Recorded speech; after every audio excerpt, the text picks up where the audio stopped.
Are you a podcaster? Maybe you've got that big idea and you're looking for a network to join.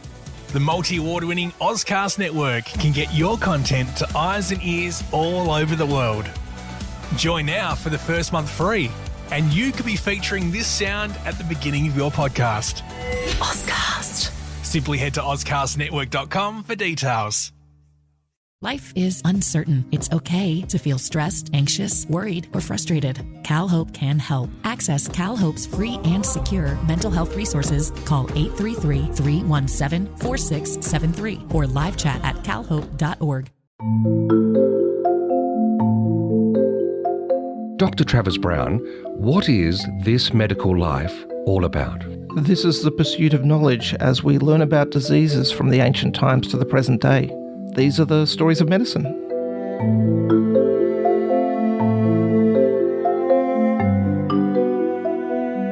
Dr. Travis Brown, so far it's been heavenly working with you on This Medical Life, but you're taking us to the realms of the Tasmanian Devil this episode. Yes, we're taking it down. Now, look, I'm excited about this episode, and the reason is often with the podcast, you're able to go into areas that aren't your field of expertise. And this certainly is one of those areas. And look, I doubt most of our audience will know anything about it. We might know its name, we might know it exists. But today we get to delve into the pathology of the Tasmanian Devil tumour that, like most people now, it's called the Devil Facial Tumour Disease. So it's abbreviated to DFTD. Now, we've got some experts lined up to find out about this, but this is a disease that has devastated the Tasmanian devil population. And it's something that anytime I've visited Tasmania a few times, one with both with my family, and every time I see it, it just captures my attention to say, what is this tumour? What is it doing? How did it come about? And today we're going to ask some questions. Okay, you've baited the hook. Shall we turn to our first guest? Dr. Andrew Fleece has a Bachelor in Science and began his research career at the Mayo Clinic in Minnesota, as well as Johns Hopkins University in Baltimore. He completed a dual PhD in zoology and ecology, evolutionary biology and behaviour at Michigan State University, and also researched the immune system of spotted hyenas. In 2014, Andrew undertook a 2-year postdoctoral fellowship from the Morris Animal Foundation, investigating possible treatment for the Tasmanian Devil Facial Tumour Disease, or DFTD. In 2015, he was awarded an Entrepreneurs Program Research Connections grant for additional work on DFT treatments and canine cancer, and in 2016 won a prestigious Australia Research Council Discovery Early Career Research Fellowship. He's currently involved in researching the Devil Facial Tumour Disease and the immune response at the Menzies Institute of Medical Research at the University of Tasmania, and is our guest today on This Medical Life podcast. Dr. Andrew Fleece, welcome. Thank you for having me. Pleasure to be here. Look, thank you very much for being here. Can you just give us now, our audience will be medical or have healthcare. Can you give us a general background just about the Tasmanian Devil, about its behaviour and its living arrangements, just for background? Yeah, so Tasmanian devils are the largest extant, and that means still around on the planet, carnivorous marsupial. So they get nearly all of their food from scavenging. They can kill things once in a while and eat it, but they're not very good at it. They're nocturnal scavengers, so they follow their nose around in the nighttime and don't use their eyes a lot. So if you see them in the daytime, possibly at an animal sanctuary, if somebody threw a piece of food in, they have a hard time finding it sometimes because they're using their nose, and there's a lot of scents around in those enclosures. But when they're scavenging at night, they'll cover a pretty good distance. They can cover up to 20 kilometers a night, and they'll follow maybe some standard patterns, but again, following their nose and looking for something to eat. And one of the big problems here in Tasmania, which is an island south of mainland Australia, it's the only place devils are still found. A big problem is roadkill. So we're fortunate in Tasmania to have lots and lots of wallabies and pademelons and possums and things like that, but they get hit by cars, which means there's a carcass on the road and the devil's looking for an easy meal, and then the devil goes on the road to eat the carcass. So instead of one dead animal, you have two a lot of times. So that's a big ongoing problem, and that goes along with their nocturnal scavenging behavior. Before you continue, Travis, Andy, I'm an Australian. I've lived here most of my life. You have just taught me more about our Tasmanian devil than I've ever known. I'm now going to sit quietly in the corner with my head bowed. Thank you. Oh yeah, that's I think a lot of people that have spent time in Tassie will see that roadkill problem, but they don't often associate it with devils coming on the road to get them and then getting hit. So if you're in Tasmania driving around and you hit something, stop, make sure if it's not dead, you can call the Bonarong Wildlife Sanctuary and they'll send a rescuer to come get it. And if it is dead, move it off the road so we don't get devils or quolls on the road eating it. Now, our audience may or may not have seen these tumours. Now, these are probably best described as the devil has black hair and so normal-looking snout. Then you get these facial tumours. They are pretty much big, red, pink kind of tumours that just grow on their face. I'm not sure if it's multiple or if it just merges, but these are very, very obvious tumours that appear on their face. Now, when was this first discovered? So the first known identification of the tumor was a photograph in 1996 taken by a photographer. I think his name was Christo Bars. He was traveling in the northeast part of the state. And it was just this hideous looking picture of a devil where a lot of its face looked like it was covered with some tumor-like mass. And it may have been there longer and people hadn't seen it because they're out at nighttime and you don't often get a good photo of devils in nighttime. That was posted and some people saw it. And then, in the next coming years, people started seeing more of these similar things. And the biologists and conservationists started wondering, well, what's going on here? Why are all of those devils having that same disfiguring thing on your face? And then Professor Mena Jones here at the University of Tasmania, I believe, was the first person to trap a devil with that tumor. And they could get biopsies and start looking into it a bit more. And then in 2006, the definitive study showing it was a transmissible cancer was published as a short paper in Nature. And one of the reasons they know that this is a transmissible cancer and not caused by a virus or not independently arising cancers is that there's genomic rearrangements in the devil facial tumors. So the chromosomes on the tumor don't match the devil they're found on.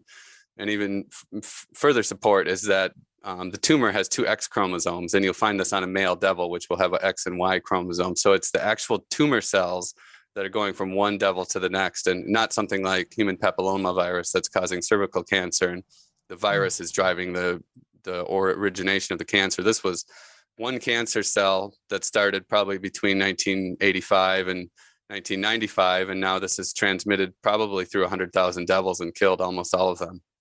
Well, I was talking to some pathologists about this episode coming up, and they said, no, it has to be a virus that's doing it. It's sort of almost inconceivable in human population that this could be a transmissible cancer. But we'll come back to that a little bit later. But you mentioned the impact on the population. Where is that at the moment? It's how is that going? Yeah, so good and bad news there. So the previous estimates were that there was maybe 100 to 150,000 devils prior to the devil facial tumor disease. Those estimates have more recently been scaled down. So we think there was probably about 60,000 devils when the tumor was first discovered in around the year 2000. And everywhere the tumor goes, it knocks the population down by about 80%.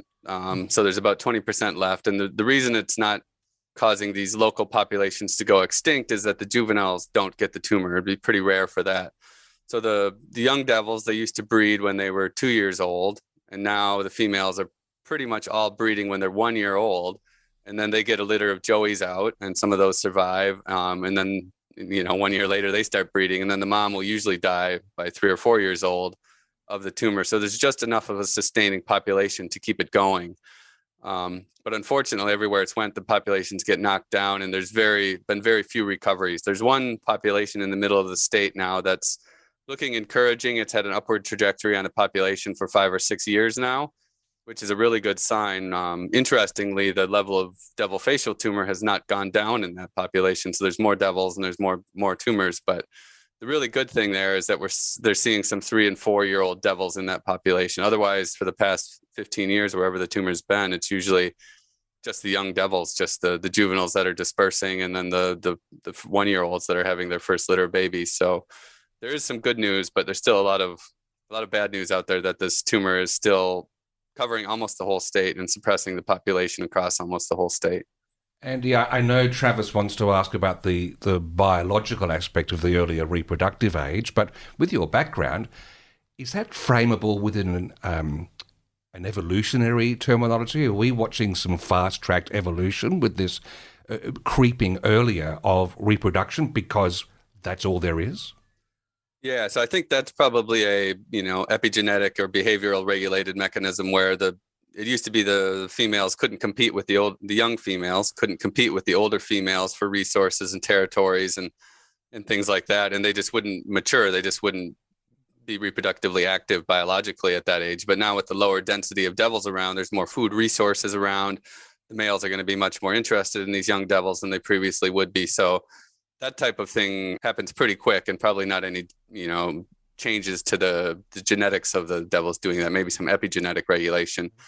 But as far as, the tumor being around, you can imagine, if you think of humans with artificial selection and say for cows, for example, you're going to take the cow that produces the most milk every time and have that one have new offspring. And then you get cows that produce more and more and more milk. So the hope is with the devils, some of them have a bit of resistance to the tumor. And then if there's some mutation or genetic variation associated with that, increased longevity of those devils, they'll have more offspring. And over time, there is some resistance. And there's some hope of that. Some people would argue there's evidence for that, but we haven't seen the recoveries yet to really suggest that's happening. So there's a ways to go on that, but that's certainly the hope that everybody has. Mm.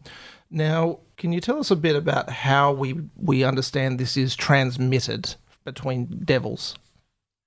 Yeah, so it's a very good question, and we're pretty sure we know, but I'll say up front that we don't have it totally pinned down, and this goes back to their nocturnal habits, where it's hard to see a small black animal running around in the nighttime that's very good at hiding, and so we don't know exactly. We haven't taken them into captivity and let them bite each other and stuff like that to firmly establish that it's this biting, but what we're pretty confident is happening, this comes from other groups led by Mena Jones and Rodrigo Hamidi and the Save the Devil program of the Tasmanian government, is the mating interactions between males and females. It's really brutal. And the males will mate guard the female and keep them trapped down in a den or a cave and just not let them go for anywhere from 1 to 7 days until the female's, in estrus and ready to mate.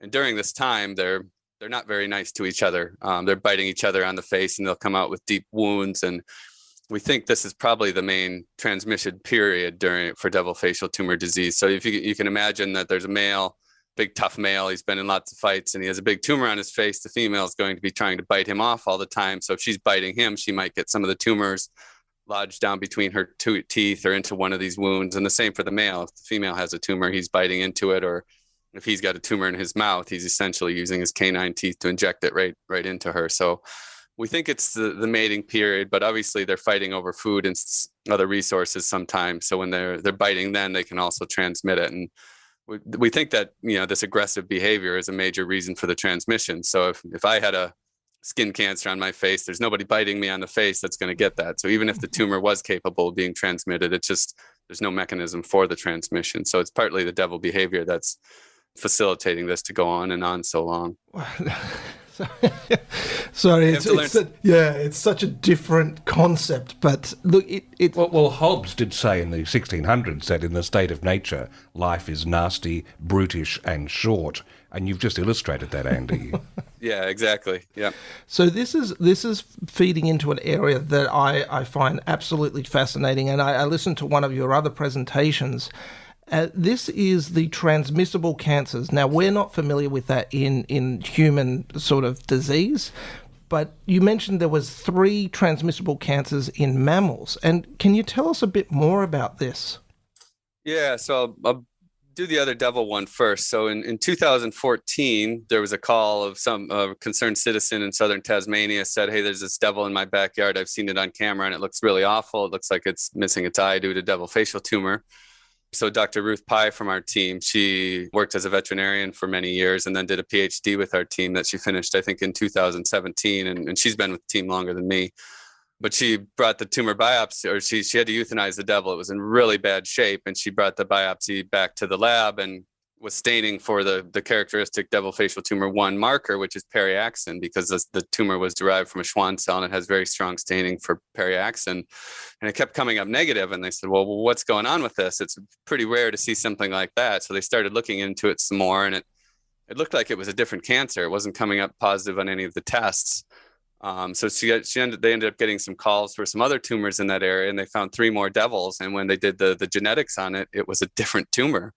And I mentioned before that this original Devil Facial Tumour 1 had 2 X chromosomes. Well, this tumor had a Y chromosome. And these 4 devils that they found, they all had the Y chromosome in the tumor, and the genetics of these 4 tumors all matched, and they didn't match the host. So it was very clear this was a second type of transmissible tumor. And this was published in PNAS in January of 2016. So lightning basically hit the devils twice there, and in not a good way. And like the first one, it's usually on the face. We haven't found any devils that have survived the second one yet. Interestingly, they find this one on the back and other parts of the body more often than the original one. But something that a lot of people don't know, even that have looked into this quite a bit, is these tumors are not just on the face. They metastasize through the body in most cases. So they'll be in the lymph nodes, lungs, spleen, liver, lots of different places. So it doesn't just stay on the face, but we think it probably is on the face usually because that's where it can be transmitted. They're biting each other on the face. So those are the Devil Facial tumors. And the third one in mammals is called the canine transmissible venereal tumor. And this one's really crazy. So this one is hypothesized, and good evidence supporting this, that it started about 8,000 years ago. And this is a sexually transmitted cancer in dogs. So it's on the genitals of the male or the female. And then when they reproduce, it gets transmitted to the next one. And then as long as they have multiple partners over the course of their life, this tumor can keep going. And it's got some really unusual things going on with this. So the dogs should have 78 chromosomes, but a lot of times they'll find this tumor with chromosomes down in the 50s or 60s. So it's basically been transmitted around the world a couple times probably. And during this process, it's lost some of its chromosomes. And there's some really neat studies that have went on with this canine transmissible venereal tumor. And one of the things that I find really interesting is because this is a superficial tumor, it actually has signs of ultraviolet damage to the DNA, something like you'd see in a human skin cancer or melanoma. Because the sun's hitting this tumor, there's been the damage to it. And there's been periods in these 8,000 years where it looks like that was causing higher mutation rates and things like that.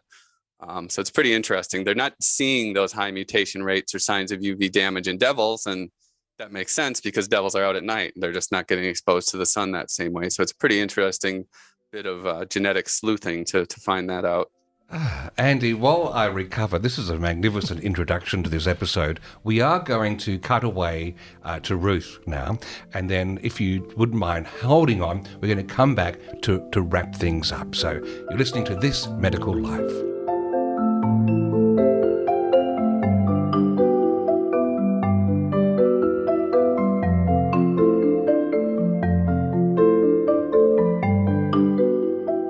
Dr. Ruth Pye is a veterinarian from Brisbane.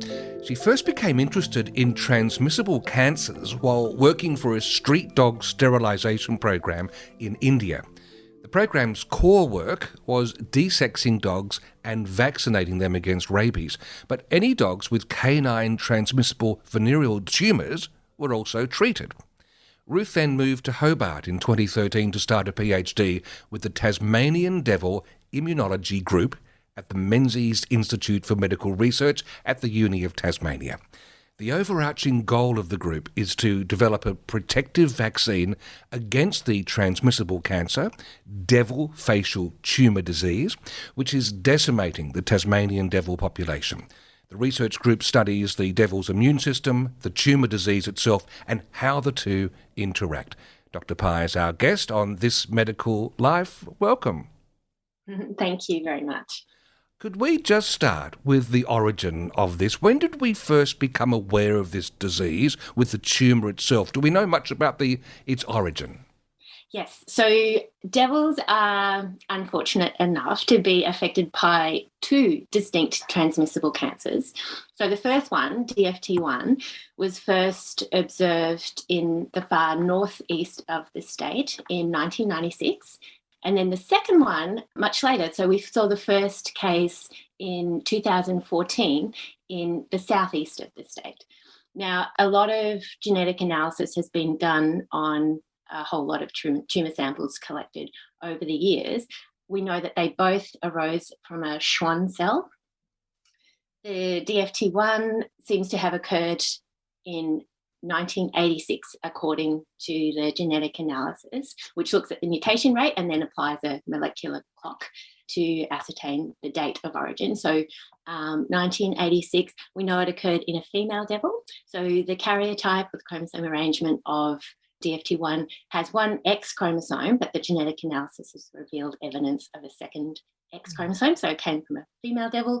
In contrast to that, this DFT2 has an X and a Y chromosome in its karyotype, so it arose in a male devil.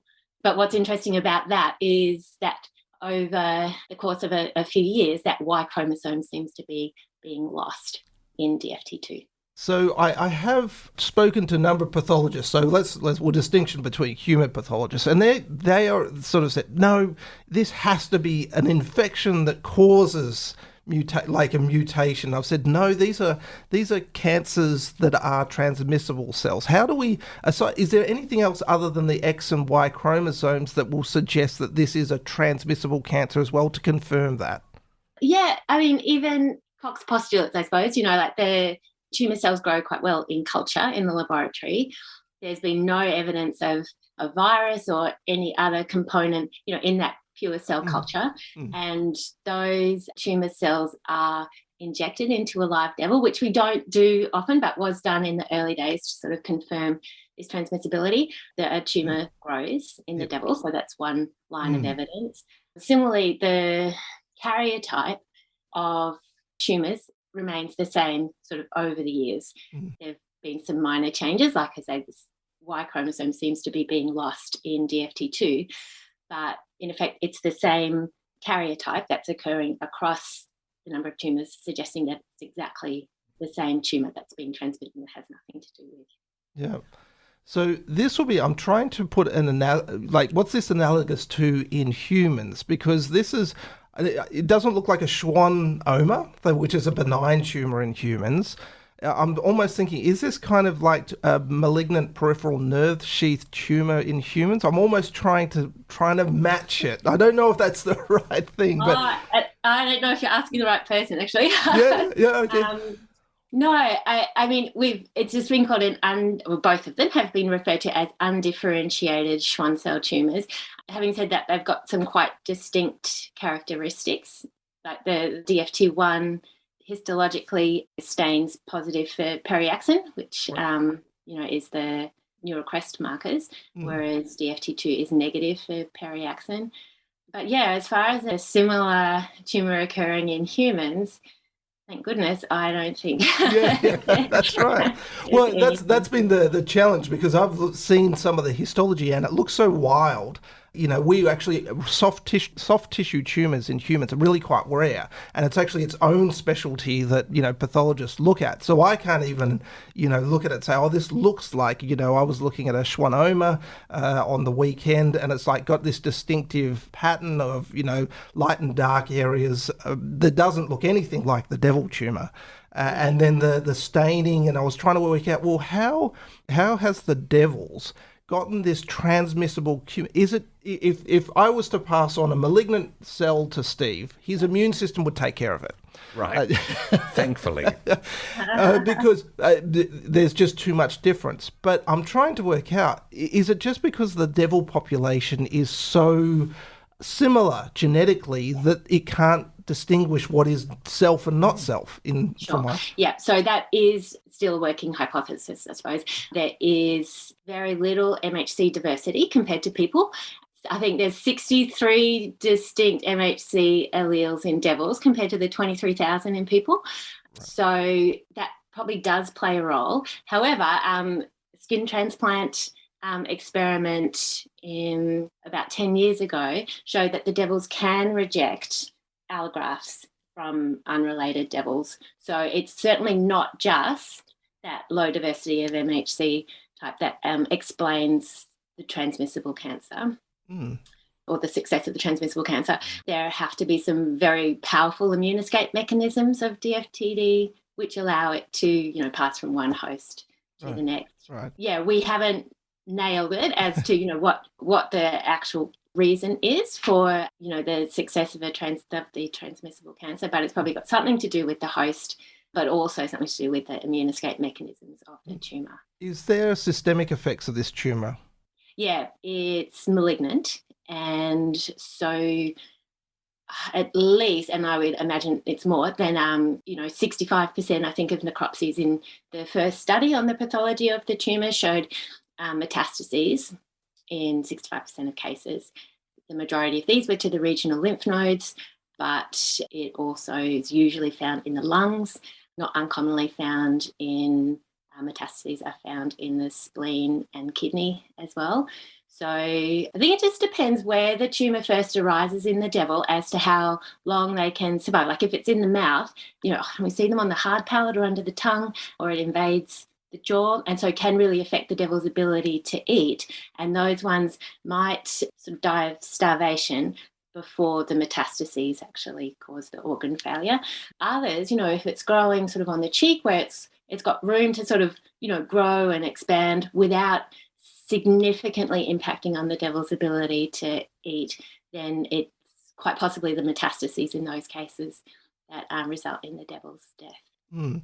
Now, do we know how it spreads? If it gets to that point where it is, on the side of the cheek and it goes around the body, do we know if it's lymphatic spread or if it's hematogenous spread? I imagine it's a bit of both. I think the fact that the majority of cases have metastases to the lymph nodes suggests there's certainly lymphatic spread. But yeah, lungs is the next most common organ where you find metastases. So there might be some hematogenous spread as well. And what's the prognosis for the disease pre-treatment or pre-vaccination at the moment?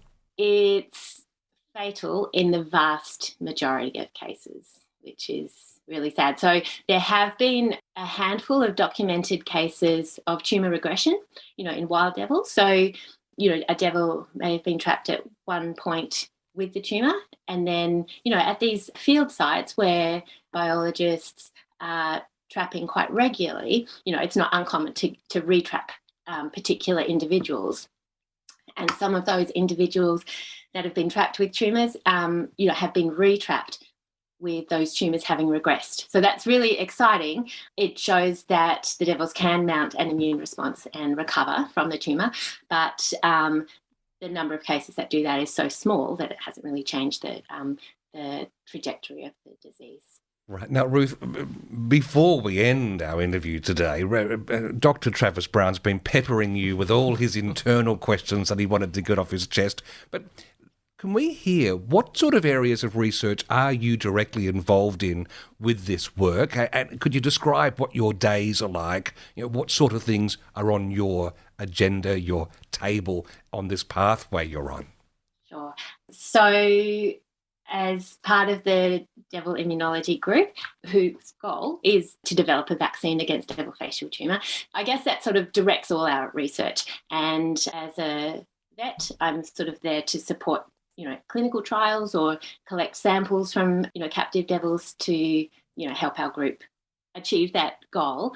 But aside from the vaccine development, I do quite a bit of field work with the state government Save the Devil program and with the Wildlife Genomics group in Sydney.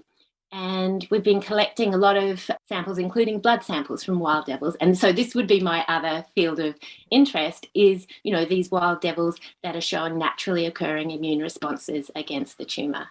And we're finding, once again, it's just a handful, but it's a very sort of tantalising handful of devils that have got serum antibodies against, it's actually the MHC complex of the tumour cells. And there's not a definitive pattern, but there's a trend for those devils that have got the serum antibodies against the MHC complex to either have had, this documented tumour regression or to be older, healthy devils. So potentially they've been exposed to DFTD in the past and have mounted a response against the tumour. Wow. So that's not, like I say, that's not the definitive pattern, but it's, it's certainly something that we want to understand more of. Okay, so I'm just picturing you're out there rugged up in the cold, tracking down these devils and taking samples in the field. Is that the sort of thing? Yeah, that's right. Yeah, these field sites. Yeah, there's usually it's like a 25 square kilometre area that usually it's 40 traps put in place, and yeah, we drive from trap to trap. There's often a devil in the trap, and yeah, they're really, I think, contrary to popular opinion, the devils are actually quite submissive. Like the wild devils are quite submissive when they're being handled. So as long as the person who's handling the devil knows what they're doing and they move really slowly and carefully and we're quiet, yeah, you can like sample the tumours. You can collect a biopsy from those devils. You can examine the whole, mouth, look in the teeth, under the tongue, collect a blood sample from the jugular vein, all while the devil is, I can't say it's enjoying it, but it just sits there and puts up with it. So yeah, sits quite still for the whole process. I think that might also be a veterinarian's version of bedside manner, I think. I would like to think so. But yeah. Look, this has been a fascinating episode thus far. We're still not over yet, but Dr. Ruth Pye, thank you so much for joining This Medical Life. Lovely, thank you very much.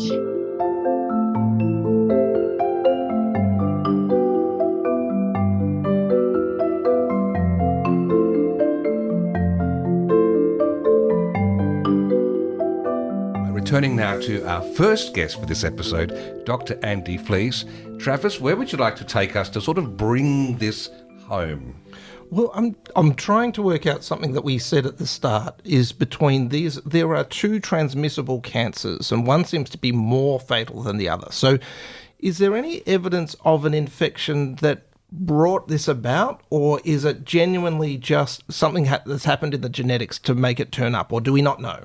Short and probably correct answer is we don't know. There's a lot of hypotheses out and evidence of things. So the second tumor, we haven't found any individuals that have survived yet. But for the first tumor, it was quite a few years before we found any devils that survived either. So they're both highly lethal. And out of the thousands of devils that have been trapped with tumors now, there's only been about 50 that have either had tumor regressions or tumors that are stable size over a long period of time. So they're both pretty bad, and we're hoping that we'll see more devils surviving with the first tumor, but they are both pretty nasty.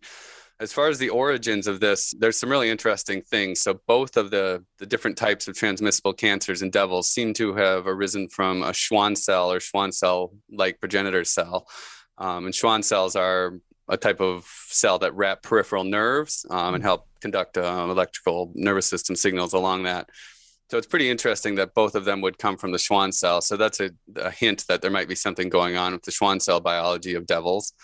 And what originally caused it, maybe it was a virus. A lot of people like to say chemicals and things like that, but we can't track this back. And we have some pretty good geneticists looking on the origins of this and trying to say what could have caused this. And we can't pin down the origin on it. I'm not confident that we ever will. And hopefully we won't see a third one. But if it was another Schwann cell, and they could start having some more hypotheses about that, but we don't really know.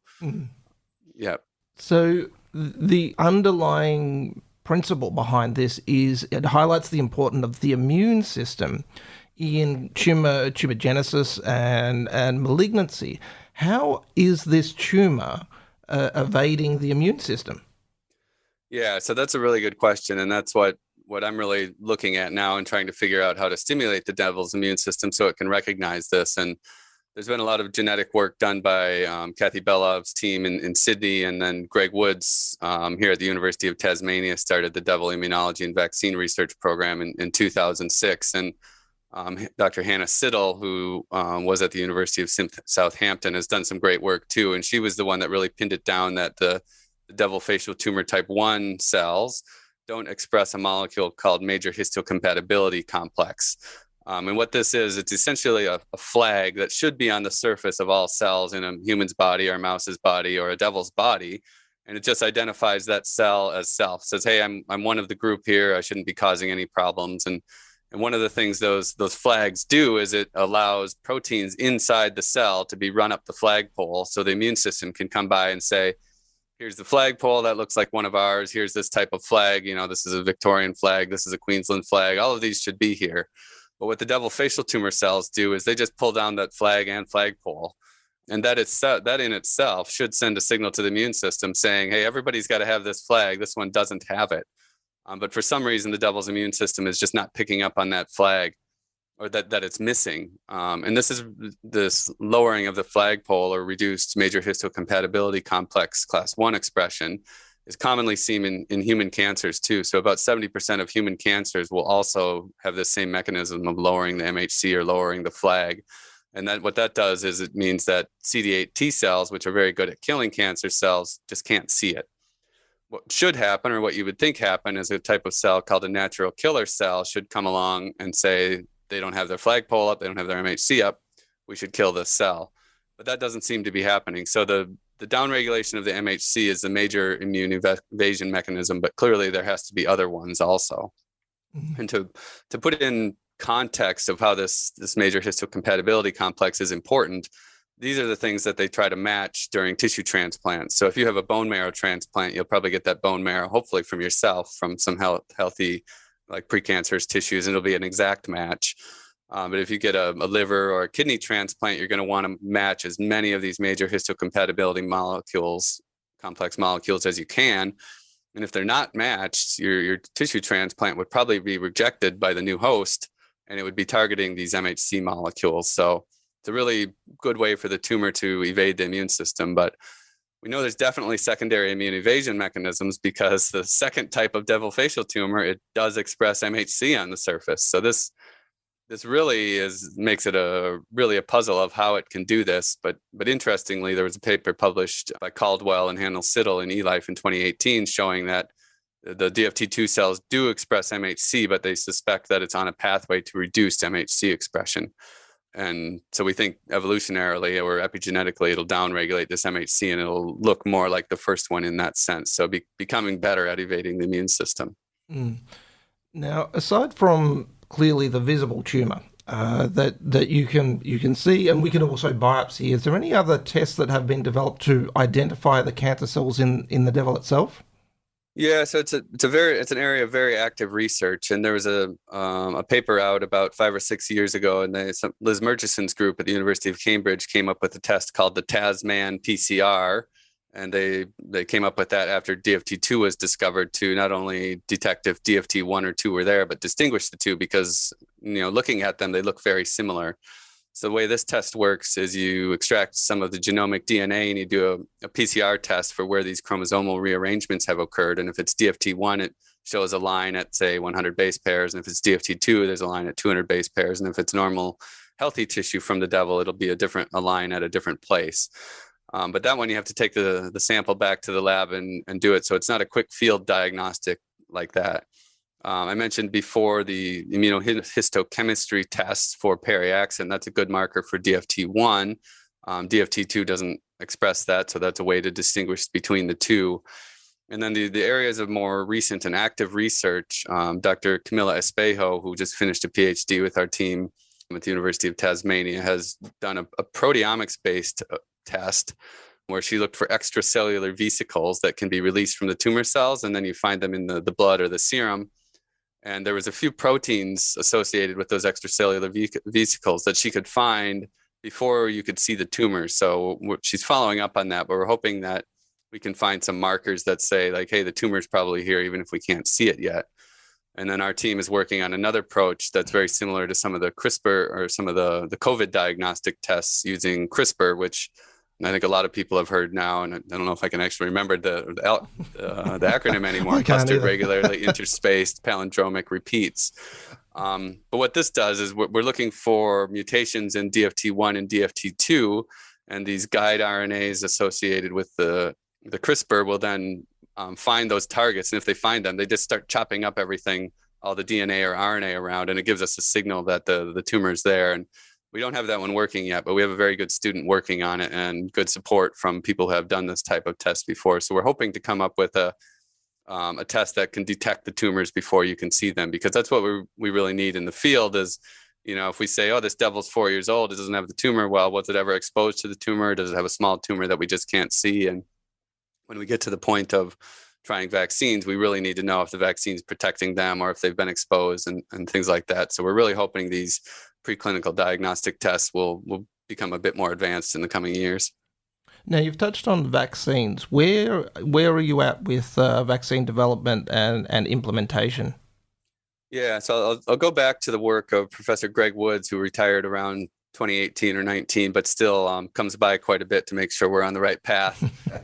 So he came up with a vaccine approach early on, and I think he started on this in 2006, and by around probably 2011 or 12 was testing a vaccine. So pretty good progress for a species that we didn't know anything about before. And the way that vaccine worked was they would take the DFT1 cells, culture them in the lab, and then we know they don't express the major histocompatibility complex. So they would stimulate them with interferon gamma in the lab to upregulate this major histocompatibility complex, or the flag, as I called it before, and then kill the tumor cells, irradiate them and sonicate them, and then put them back into devils with something called adjuvant that just stimulates an immune response. So the idea there is that the tumor has all of the targets that you need. If you upregulate the MHC, the T cells should be able to see it. You put it in with the adjuvant, and you get some tumor immune cells coming in and trying to attack that. And it was a very promising strategy. So it induced a strong immune response. We could see antibodies against the major histocompatibility complex. And they tried it in some captive trials where they vaccinated healthy devils, and then they challenged them with live tumor cells. And unfortunately, in these small trials, these devils did develop the tumor. So it didn't protect them. But what they were able to do is then use live MHC positive tumor cells and inject that directly into the tumor. And in 3 out of the 5 devils, they had very striking tumor regressions where a pretty big tumor went away in about 3 or 4 months and didn't come back for a long time. So pretty fantastic work. And those biopsies that we got during that time have provided so much information to us on what a good anti-tumor response should look like. So that vaccine was trialed in the field in a couple different ways. So they released some captive devils or devils from Mariah Island insurance population. So they vaccinated them and then released them. And then we tried to track them and see if they got the tumors later. And unfortunately, going back to the problem I mentioned before, roadkill, 8 of the first 30 devils got hit by cars, pretty much in the first week. And that's because they hadn't been raised in areas that cars were there, so they weren't used to avoiding cars, for one thing. One of those devils from that original release did survive quite a long time. I think it was 5 or 6 years. So we can't say, the vaccine worked and it protected them, but it's a pretty good anecdotal story saying, this devil didn't get cancer, the devil facial tumor. There's been some other vaccinate and release trials later on. And the most recent one was led by Dr. Ruth again, up in the northern part of the state. And they released, I can't remember how many, she might be able to tell you, but I think 33 devils, and then tracked them around. And most of the devils did end up getting the tumor. But what we saw when we got biopsies from them was a much better immune recognition of the tumor cells. So we started seeing T cells in the tumor cells and around the tumor cells, and signs of activation such as PD-1 on the immune cells. So that vaccine was pretty good to go from 0 all the way to field trials and getting a pretty good immune response in just a short time. So because that one wasn't protective though, and it has the issue that you have to trap every devil and inject them with the vaccine, we've steered away from that. So in 2019, I started a project to develop an oral bait vaccine. And first hearing this, it sounds like a pretty crazy idea. So you make a vaccine, you put it in something the animal wants to eat, and they eat it and they get vaccinated. But this approach has been used in rabies in Europe since as early as 1972. So what they do is they put an attenuated rabies virus or a vaccine. And in the first cases, they put it in a chicken head and they throw it down a foxhole, and the fox eats it, and the fox is vaccinated against rabies. And the vaccines have gotten much more advanced since then, including using viral vectors such as vaccinia virus and adenovirus to put the rabies antigens in. And they've now thrown out more than 665 million, that's over 500 million oral rabies baits in Europe. And there's now more than 10 countries that don't have rabies in foxes anymore. So it's an extremely effective approach. So that's what we're aiming for here with the devil facial tumor disease. And we're using an adenovirus and trying to code in some of the devil facial tumor antigens into that. Andy, is there anything, this is out of your field, I suppose, could we get the COVID vaccine placed into chocolate cake? I think it would really change the face of our attack on COVID. Yeah, well, I would be very well vaccinated then because I have a sweet tooth and I can't keep chocolate in my office anymore. But there have been some COVID oral vaccines in development, including some using adenoviral vector like we're trying to use. And I think with other vaccines already approved, to get a new vaccine approved, you have to beat that and you show yours is better. So we haven't got there yet, but I'm hopeful in the future that we will get those types of oral vaccines for COVID, because certainly nobody likes giving their kid an injection in the arm, and nobody likes getting injected themselves. So that would be quite good. Yeah. So with this disease, with the pathogenesis and the disease process, and sort of the vaccine approach, what applications do we have for human? Is there any crossover? We learnt something from humans to devils, or devils to humans, that can be used?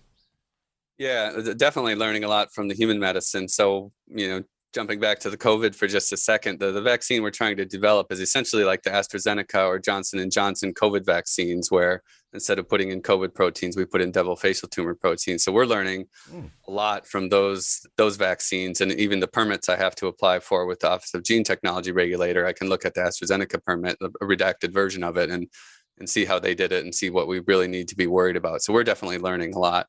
I think as far as human medicine learning from the devils, there's a lot to be learned here. And I mentioned before with the transplants, if an MHC mismatch is found in a human transplant, then why are those human transplant rejected and not the devil facial tumor? And if we can really pin down the molecular mechanisms of what exactly this devil facial tumor is doing to evade the immune system, then we can use that to try to suppress the transplant recipient's immune response, or enhance a person's anti-cancer response. And something else with this too is most cancer research starts in mice, but here in devils we've got a big animal with a large cancer, a large solid tumor, and so it's a much different model, because if you think about trying to get immune cells into the center of a large tumor versus a small tumor that you would find in a mouse, it's a quite different process. So I think there's a lot of useful things that could come out of it. Who would have thought? Just finally, Andy, the future of Tasmanian Devils, from where you're sitting at the moment, are you optimistic things are on the up, or is there still some pessimism there? Yeah, I'm definitely optimistic. So the initial worry when they started seeing all these devils dying was the tumor was just going to burn across the state and wipe them all out. But the good news was that the juveniles are not getting it, so the local populations don't go extinct. So that gives everybody a lot of hope. There's been a few devils that have had natural regressions or induced regressions from the immunotherapy. So we know the devil's immune system can do it. So hopefully over time, there'll be increased genetic selection and devils will become more resistant. Some of the worries are that, as we see with COVID and, when Omicron stormed the world, like a variant can change the course of things pretty quickly. And we know early on in the devil facial tumor 1, there was 4 or 5 clades or variants of the tumors popped up, and some of them went away and some of them kept on. And it looks like similar things are happening with the devil facial tumor 2. So we don't know what's going to happen with those variants. And I mean, we really have no idea what's going to happen with the devil facial tumor 2. So it was discovered in 2014 and it's now 2022. And there's been no action taken to try to curb that or get rid of it or anything, just because we don't have a vaccine, and all the other approaches, such as removing infected devils, you can't do at scale. So at this point, unless we get a vaccine, we're really stuck just watching the devil facial tumor 2 and seeing what's happening. And if the other tumors went across the whole state, that one's about to, possibly, then that's not a good thing. And all the other factors that cause problems like roadkill, that's, we can do things to try to mitigate it, but we can't get rid of that. People are not going to start driving. We can have them slow down on the roads a little bit, but it's just a beautiful state with a lot of wildlife. So there's a lot of dead things for the devils to eat on the roads.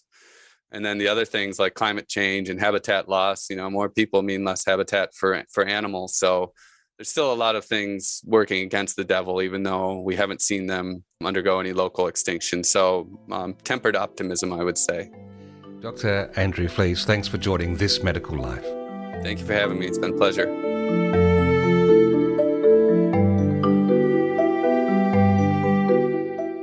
This Medical Life is recorded in the Talked About Marketing Studios in Adelaide.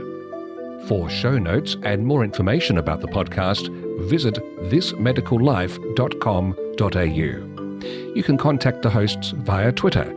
Dr. Travis Brown is at Dr. Travis Brown. That's DR for doctor. And Steve Davis is at Steve Davis. Editing and production is by Tim Whiffen. Design is by Tom Buzenjud. This has been a Pathnotes Proprietary Limited production.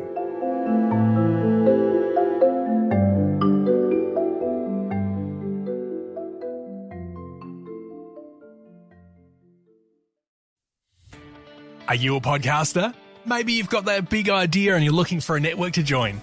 The multi-award winning Ozcast network can get your content to eyes and ears all over the world.